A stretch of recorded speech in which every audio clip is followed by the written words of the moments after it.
Is the Nintendo 64 controller the worst controller ever made? Alright, right off the bat, I'm gonna ask whoever's watching this to just calm down. People have some really strong reasons for liking and disliking this controller, and we're going to cover both sides. Okay, so is it the worst? Well, the quick answer to that one is no. Just no. Trust me, there's some pretty bad controllers out there that you've possibly never even heard of. But that's the thing, just about everybody has heard of and used the Nintendo 64 controller. This was a mainstream first-party controller from Nintendo. That means it had some thought put into it and likely some extensive research and development. So, how did they come up with this thing? Well, when you get down to it, this controller really was an experiment. There was a lot of uncertainty about where video games were headed as 3D games were starting to gain in popularity.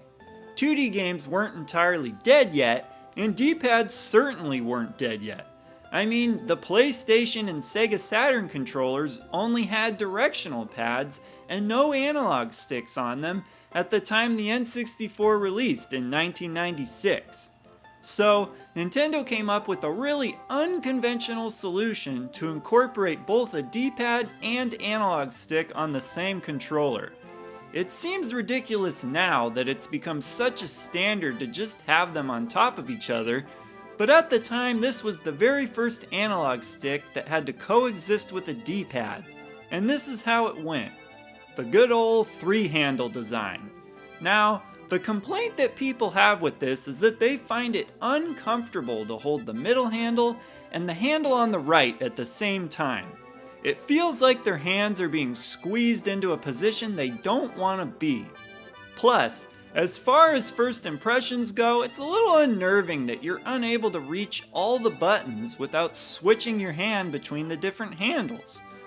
Alright, we've covered a lot of the negatives, and so let's talk about some of the reasons people like these controllers.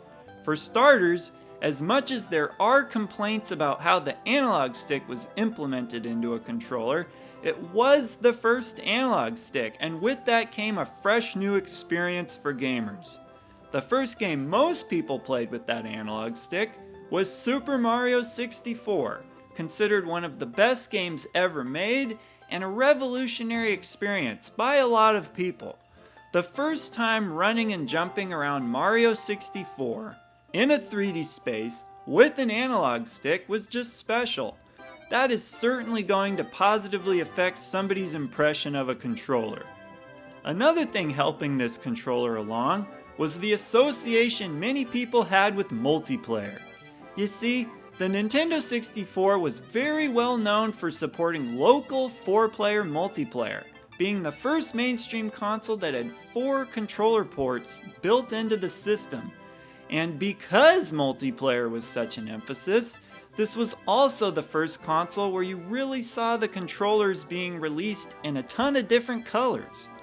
They were trying to make things more interesting, and you gotta give them some credit for that. All the different colors available has made the controller very collectible as well, with some people making what they call N64 controller walls.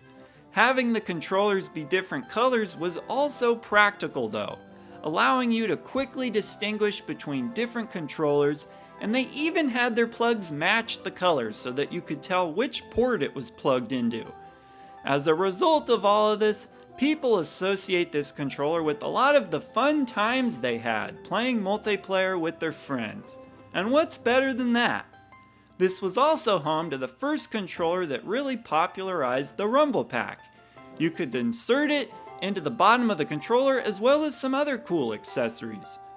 Now, in the end, I think the critics were probably right about this one, at least as far as its form factor, since no controller since then has ever resembled anything really even close to this.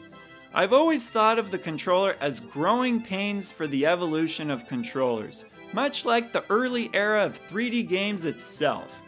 Even the analog sticks themselves were drastically changed going forward. The N64 analog stick was designed in such a way that the plastic would essentially get grinded away, resulting in a lot of the joysticks becoming increasingly more loose feeling over time. Funny enough, the D-pad on the controller is actually a pretty nice D-pad, and they always feel like they're brand new because nobody used them. So there you have it, why some people hate it, why some people love it, and why it was made to be so different.